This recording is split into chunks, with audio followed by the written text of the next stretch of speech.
Alright, hello everybody, my name is Martin Volken from Fritschi and Mountain Service, and I would like to introduce you to the new Fritschi Tecton. I have written a long-term test also, so if you want like really detailed information, please refer to this write-up on our website at fritschiservice.com, but I will try to take you through like the main points here in this short video. So the market positioning of the Fritschi Tecton is roughly the same like the marker Kingpin. So it aims at sort of like a ski touring / freeride market. It's truly a binding that you could do both with, and they're coming very close to to that point where you really don't have to choose anymore, where one binding will probably do it all for you. So that's sort of the general positioning of it. The overall binding weight, Fritschi claims to be around 550 grams. It's maybe a little bit optimistic. I think we were able to, in our own weighing of the binding, we were able to come close to that weight without when we were weighing the binding without the actual brake.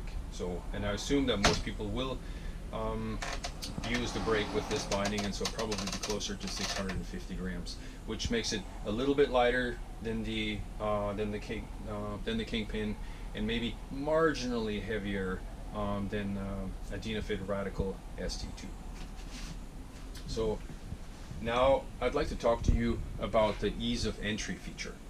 All right, so the ease of entry, or lack of ease of entry, has been a little bit of a point of contention with the previous systems here of the Fritschi toe pieces. So the Tecton shares the toe piece with the Fritschi Vipec, and it's been a little bit of like a difficult start for Fritschi, but this toe piece is now effectively in its 4th generation, and I think they have done finally an impeccable job at solving this problem by creating this bumper right here, and all you do is you just bring the boot up against this bumper and step down. Works like a charm just about every time. I did it in all kinds of conditions all over the world for about 40 days of ski touring, and it's great.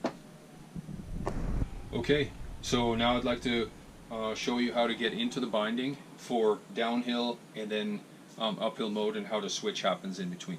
So step into the binding, toe piece, and then simply step down. You are now in ski mode.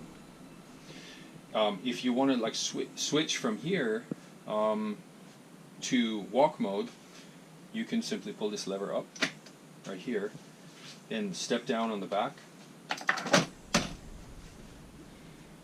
and then pull this lever up right here from the heel piece, and then pull it all the way forward. That rotates the heel piece out of the way so that the boot can clear the heel piece. You step down, this then locks the brake into place, and you are now fully in walk mode. If you want to go into from the flat walk mode to the first elevator bar, you just simply flip this guy forward right here, and this is the high elevator bar.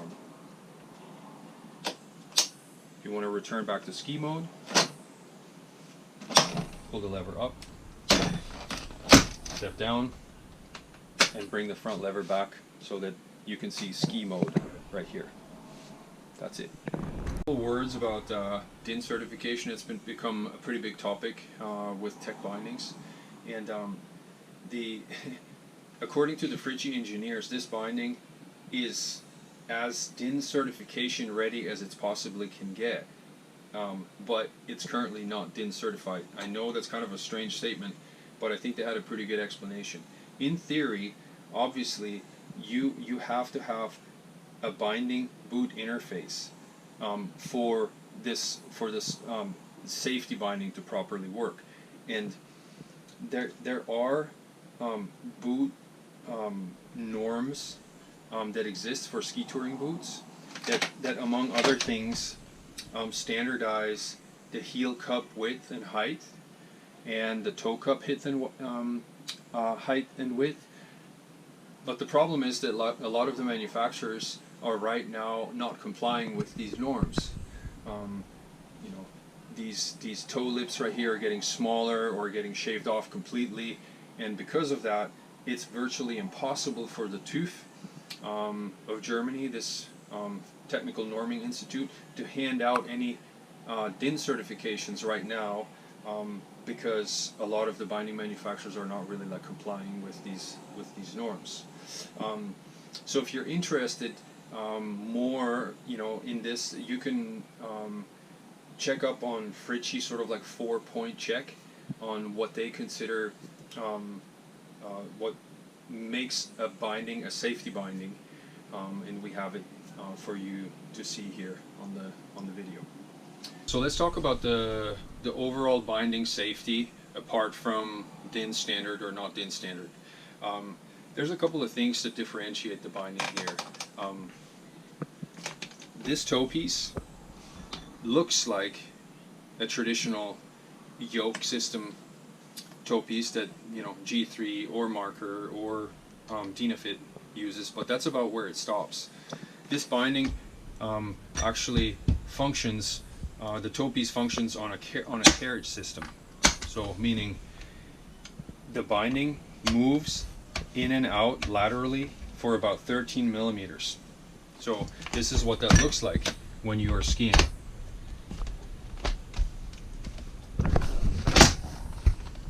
If there's a lateral hit, the binding actually absorbs that. And then if these hits can't be absorbed, at some point, if you exceed the 13 millimeters of lateral elasticity, this will open up and you can then release out of the binding in the toe. So the lateral release is taken up in the toe. They claim that this is safer because most of the hits for lateral release originate at the ski tip because you caught an edge or skied into some sort of like a block of snow or block of ice. So, secondly, the binding in walk mode does not fully lock out the binding. This mechanism right here simply puts about like 20% more pressure, puts more pressure onto the carriage system, and so you then effectively increase the DIN of the binding by maybe 20%. So if you were like touring or skiing on a DIN 12, your lateral DIN release is DIN 10.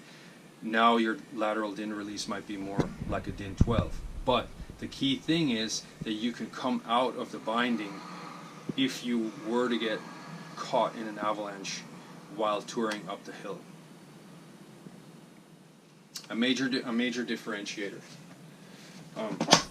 The heel piece is a good heel piece as well. It locks you in very strongly, but gives you 9 millimeters of uphill elasticity.